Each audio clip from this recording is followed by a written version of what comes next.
We're talking more ETFs. Welcome back to the channel, guys. It's me, Adam. You are watching Steady Invest.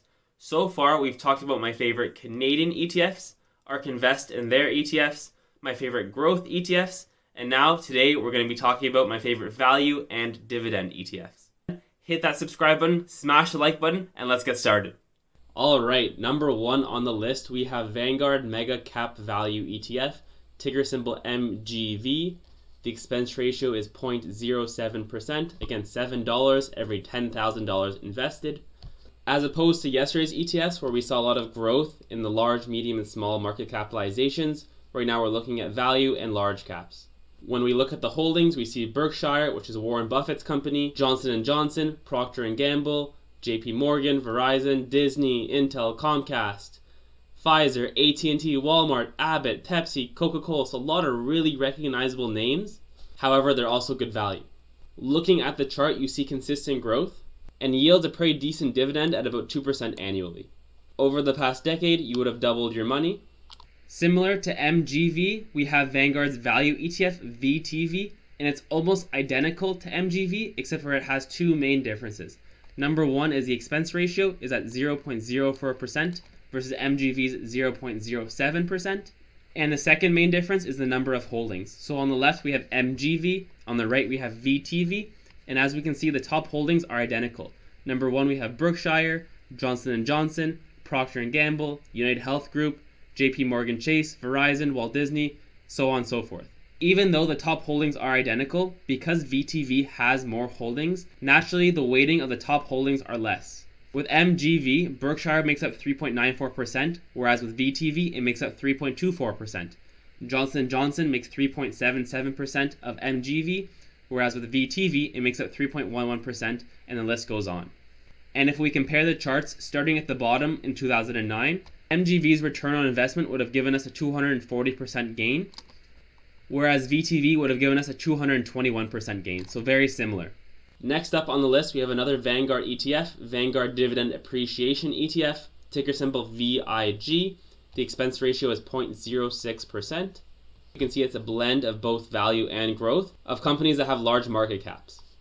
I really like this ETF. It has some really solid names in there. You have Walmart, Microsoft, Procter & Gamble, J&J, Visa, Home Depot, Walt Disney, Comcast, Pepsi. Looking at the charts for the last decade or so, you would have done really well for yourself.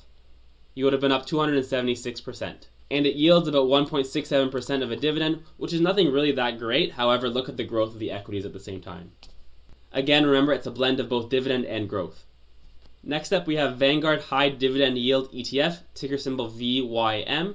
The expense ratio is 0.06%. In this ETF, we're looking at large market caps and value. And here we have about 400 holdings of, again, J&J, Procter & Gamble, JPM, Verizon, Intel, Comcast, Pfizer, AT&T. A lot of names that are overlapping between these ETFs, but again, different weightings. And if I had invested back in high school, I'd be up about 250%. And it also yields another decent dividend at about 2.73% annually. Next up, we have iShares Core Dividend Growth ETF, ticker symbol DGRO. Looking at the holdings, number 1 and 2, you have Microsoft and Apple, which is nice if you want that exposure, as they both pay dividends, as well as, again, names that we've seen already, so JPM, Johnson & Johnson, Verizon, Pfizer, Chevron, Procter & Gamble, Home Depot, Coca-Cola, so on and so forth. Looking at the last 6 years or so, you'd be up about 58%. Next up, we have iShares S&P TSX Composite High Dividend Index ETF, ticker symbol XEI. I've actually talked about this ETF before in my Best Canadian ETFs video, and I really like this one as a Canadian investor. Specifically, if you hold this ETF in a non-registered account in Canada, you get taxed much better than if you were holding a US dollar dividend ETF. However, don't just hyper-focus on that, you have to look at total return. So if there are some US ETFs that, they tax you a little bit worse, but the overall return is much better, that would probably be better than investing in this one. That being said, the expense ratio is 0.22%, and if we look at the holdings, Nutrien, Bell, TELUS, RBC, TD Bank, Scotiabank, TC Energy, Enbridge, Suncor, so on and so forth. Looking at the chart, you haven't seen that much growth over the past 5 years or so, but look at that. But look at that drop. Meanwhile, you're going to be collecting a 6% dividend on these really high quality companies. That's monstrous. Next up, we have Consumer Staples Select Sector Spider Fund, ticker symbol XLP. The expense ratio at 0.13%, which is really cheap. And the thing with this ETF is that it's really boring. The top 10 holdings account for about 72% of the entire ETF, and we're looking at Procter & Gamble making up 18%, Walmart, Coke, Pepsi, Costco, Mondelez, Altria, Philip Morris, Colgate. So nothing too exciting. If we look at the graph, again, like it's very steady and very slow. It still crashed about 20% back in March, but look how fast that recovered. It didn't even miss a beat. Meanwhile, you'll be collecting about 2.44% dividend every year. There's nothing wrong with boring if you're that kind of investor that wants stability.